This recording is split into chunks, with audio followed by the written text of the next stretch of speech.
Here are 7 steps to self-forgiveness. Hi, I'm Angie. Hey, I'm Eddie. Thanks for joining us at Life Squared.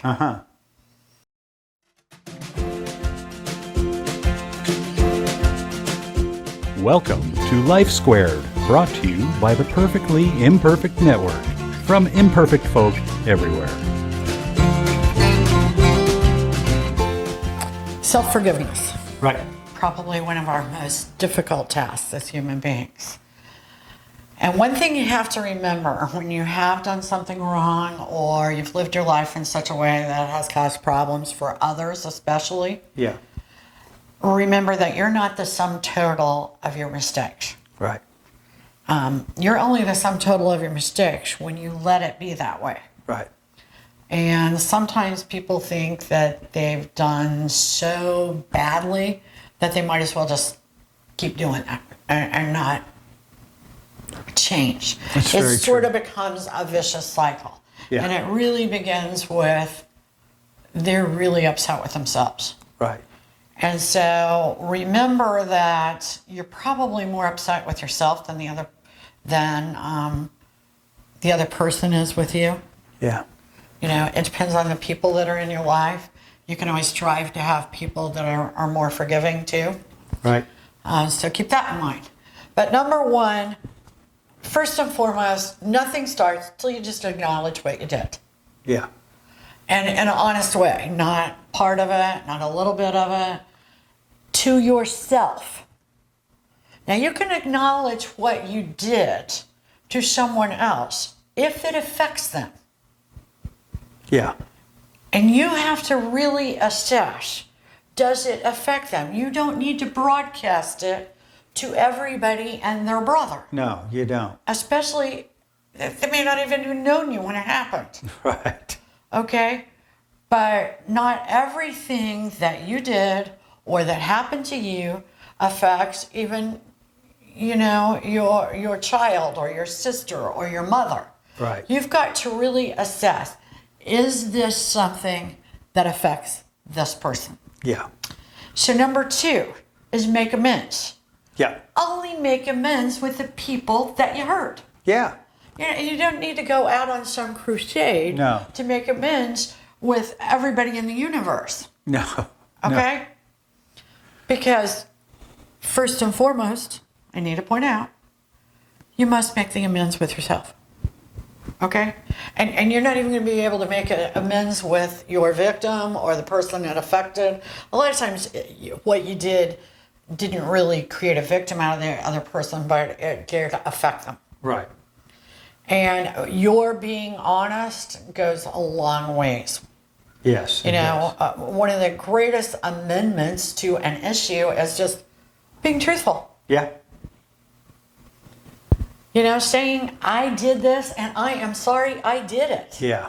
Sometimes it takes more. Sometimes you have to pay back money. Right. Sometimes you have to actually prove to someone that you've changed. You need to go to therapy. You need to do time. I don't know. Whatever. Whatever it was you did, make sure that you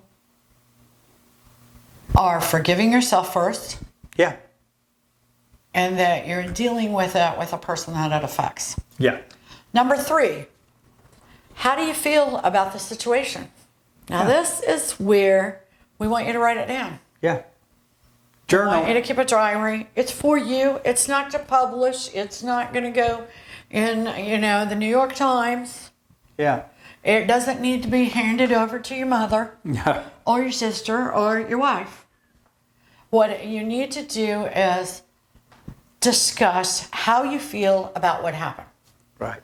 You know, the good, the bad, the ugly. Well, you might even say, I didn't think it was that bad. Yeah. You know, it wasn't that bad. Or it was really bad. Or I didn't think it would be that bad, and it ended up being horrible. You know what might happen? You start writing, and please write this in pen. Don't write this on a device. Yeah. Because it gets in touch with a different part of your brain. Yeah. Okay? You write it down. You start out one way. By the end of that paragraph or that page or two you write, you may feel a lot different about what you're happened? talking about. Yeah. The way you start and the way you end. Because stories have a way of telling, especially when you put that pen in your hand, use that part of your brain, and start writing. Yes. Okay? Number 4, what did you learn from what you did? Okay?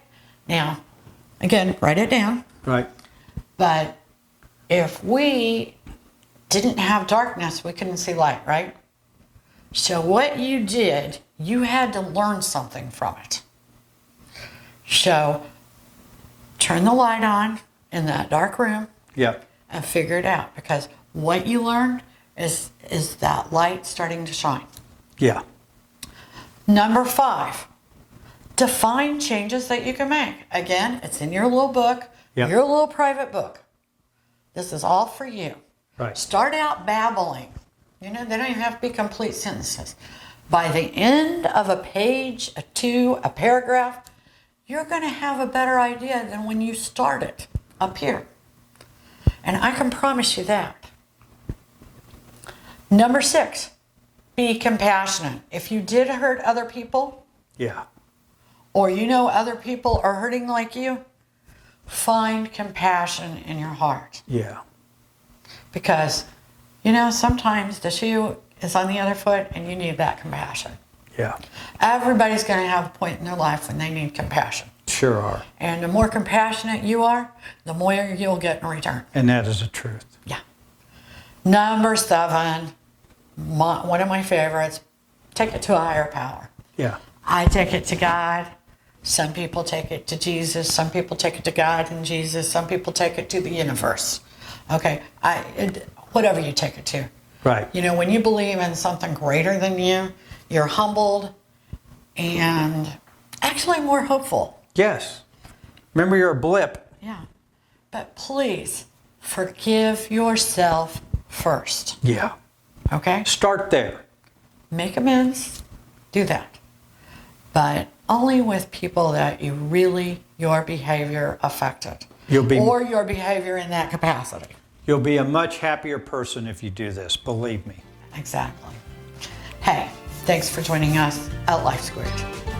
Bye now. See you soon.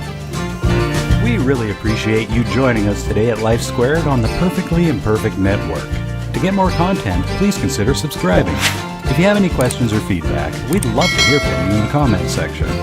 Thanks for watching.